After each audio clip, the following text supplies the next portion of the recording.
ఆ రోజు మిమ్మల్ని కొట్టిన వాళ్ళు పోలీసులేనా? పోలీసులకిను ఇప్పుడు నాలాంటి వాడికి తేడా మీరు గమనిస్తారు. బాడీ పోలీసులు పోలీసులు ఆ తర్వాత ఇన్ఫర్మేషన్ ఉంది. ఒకడు సునీల్ కుమార్ కార్ డ్రైవర్ అని కూడా తెలిసింది.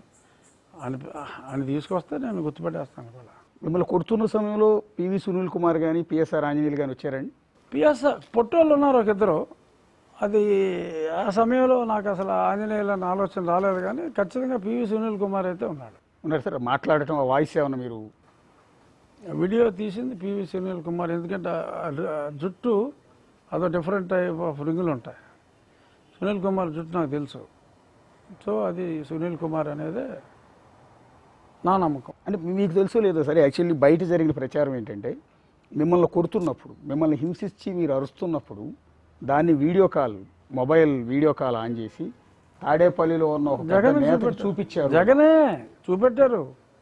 పక్కా ప్రత్యక్ష ప్రసారం మిమ్మల్ని కొడుతున్నది చూశాడు. Very clear. ఎందుకంటే అదర్వైజ్ అతను నా కళ్ళకు గంతలు కట్టి తీసుకురండి, నేనే కొడతాను, మీరు కొట్టరు, నాకు నమ్మకం లేదని. లేదు బాబాయ్ మీకు చూపెడతాము, అటు వచ్చారంటే సిఆర్పిఎఫ్ వాళ్ళకి మీ ఇంటికి తీసుకొచ్చినట్టు తెలిస్తే పెద్ద గొడవ అయిపోతుంది అని చెప్పి తీసుకెళ్ళాలా. అందుకని కొట్టిన దాన్ని అతనికి చూపెట్టి ఆయన మెప్పు పొందారు. అంటే భారతదేశ రాజకీయ చరిత్రలో దేశానికి స్వాతంత్రం వచ్చిన తర్వాత ఒక ఎంపీని చిత్రహింసలు పెడుతుంటే ఒక సీఎం లైవ్ స్ట్రీమింగ్లో చూడటం అనే ఘటన, దౌర్భాగ్యం ఎక్కడన్నా? అసలు కొడతాం అనేది ఎప్పుడూ లేదు. ఇంకా చూడటం సంగతి వదిలేయండి. అసలు ఒక ఎంపీని తీసుకెళ్ళి కస్టడీలో చెత్త కొడతాం అన్నది ఇప్పుడు దాకా జరగల.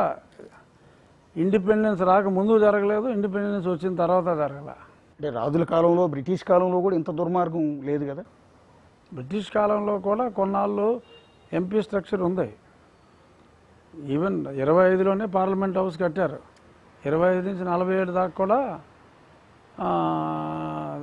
పొలిటికల్ రిప్రజెంటేటివ్స్ ఉన్నారు హౌస్లో, బ్రిటిష్ వాళ్ళే కాదు. మరి అప్పుడు కూడా మరి చాలామంది నాయకులు, స్వాతంత్ర పోరాట యోధులు కూడా అందులో ఉండేవారు. వాళ్ళు ఎవరిని ఇలా కొట్టలా. బ్రిటిష్ వాళ్ళు కూడా హింస చేసిన వాళ్ళని చంపేశారు. బట్ గాంధీ, నెహ్రూని ఎప్పుడు కొట్టలేదు.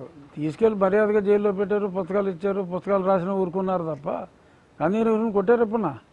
కొట్టలేదుగా జైల్లో. కానీ సార్ మీరు రాజుల ఫ్యామిలీ నుంచి వచ్చారు, ఒక రాయల్ ఫ్యామిలీ నుంచి వచ్చారు. ఒక విధంగా చెప్పాలంటే గోల్డెన్ స్పూన్ మీరు, మీ పుట్టుకే గోల్డెన్ స్పూన్.